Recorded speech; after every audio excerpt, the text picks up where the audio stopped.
Hey, we got Drewz Viewz here, and I'm back for a little Car Tuesday, reacting to a cartoon on Tuesday. Not to be confused with Anime Monday, where I react to an anime on Monday. No, it's Car Tuesday. Back for a little Legend of Korra, and I'm getting toward the end of book 2, pressing along. This dog's barking outside. Every time I start recording, then the noise always starts. Would figure. Anyway, forget about that. It's Korra time, episode 10 of book 2, which is called A New Spiritual Age. So I think we're going to be in the spirit world this time. Last time, Korra reunited with Tenzin and family at one of the air temples or other. Tenzin tried pretty hard to get into the spirit realm, admitted that he's never actually been there despite studying it his whole life, and Aang, his father, expecting him to be able to do it, I guess. But his daughter, Aang's granddaughter, Jinora, the oldest child, I believe, of Tenzin, was able to get in, or at the very end of the episode, she's leading Korra in. She seems to have the spiritual connection. She was seeing all these spirit bunnies and stuff like that. So yeah, that should be what this episode is. Korra needs to get in there to stop Vaatu from coming back, which her uncle is trying to make happen. He had his kids with him last time, trying to water bend into the spirit world. Even though his son got hurt, he didn't even care. So I think his kids might be against him. We'll see at this point, though. I'm not sure. But at the end of the episode, Vaatu talked to him and said, you know, Korra's going to come to him. So is she going to stumble right into his trap, or Vaatu's trap, by entering the spirit world? We'll see. And then meanwhile, what else happened? Oh, so back in the city, Mako, you know, he's doing his policeman thing, his investigator thing, and he's not subtle. He basically had a confrontation with, what's his name, Varric. He refused to work for Varric, which I think is the two detectives are on Varric's payroll. It seems they framed him for, you know, working with those terrorists or whatever, for having that technology, the bombs or whatnot. So he's currently arrested, it looks like. We'll see how he gets out of this one, since his girl and his brother are both in Varric's clutches as well. Not quite knowing yet that he's villainous, although I think Asami's got to figure this one out. She's not stupid, so I think she's got to realize that, you know, Mako's been set up and all that. But we'll see.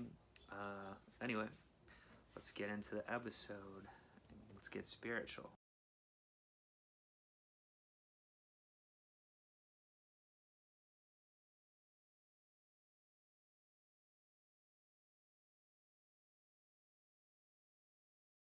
All right, now we got an episode. Now we're cooking with some gas here in book 2.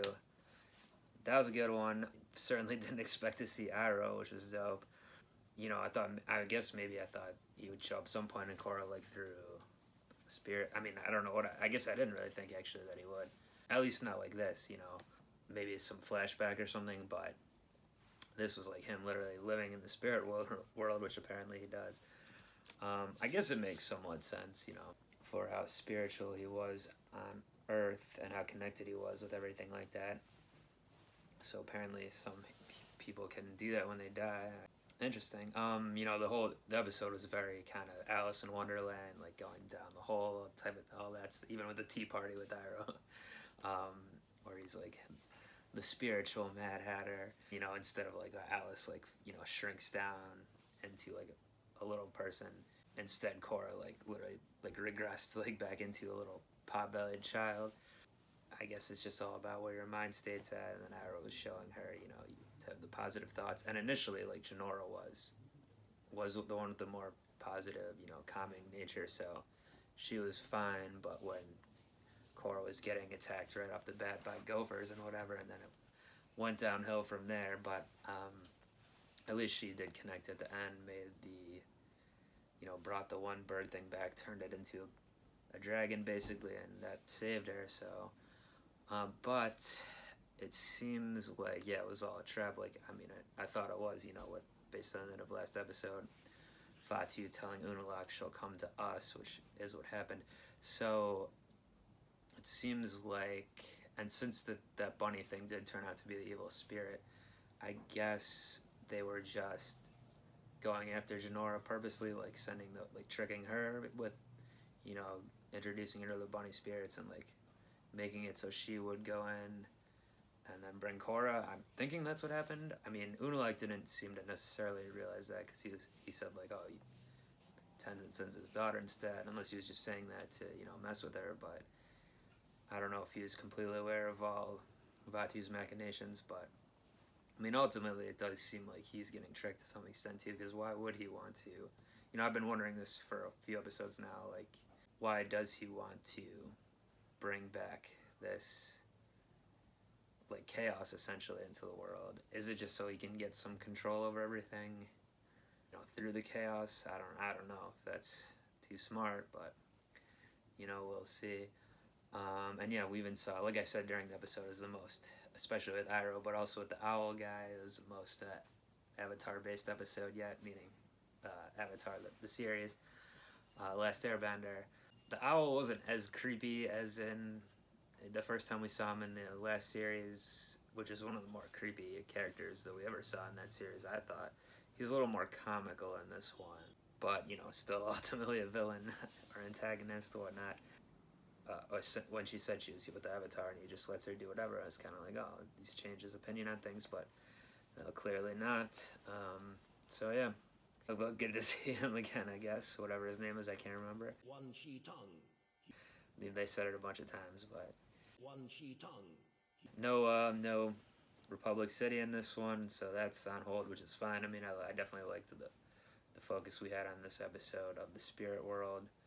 I'm trying to see. I think there's 3 or 4 episodes left in the book here, so we got to see what happens. Obviously, Jinora's the cliffhanger. Jinora's still stuck in the spirit world, and the portal's been reopened. But I'm trying to think how is this going to tie back into the city's plot lines.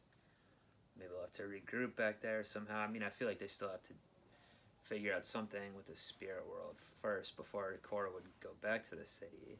I don't know. Good episode. Really enjoyed that one. Great to see Iroh, even though, of course, it's not the same voice actor because he died during the initial filming of the series or recording of the series. That guy's name was Mako. That's what the character Mako is named after. So, but anyway, yes, cool that the character's still around. And yeah, looking forward to the next one. Join me back for that next one, next Car Tuesday, episode 11. Subscribe if you're not already. Leave comments, anything like that. Until then, I'm up out of here. About to go on my own spiritual journey. Peace. Get out.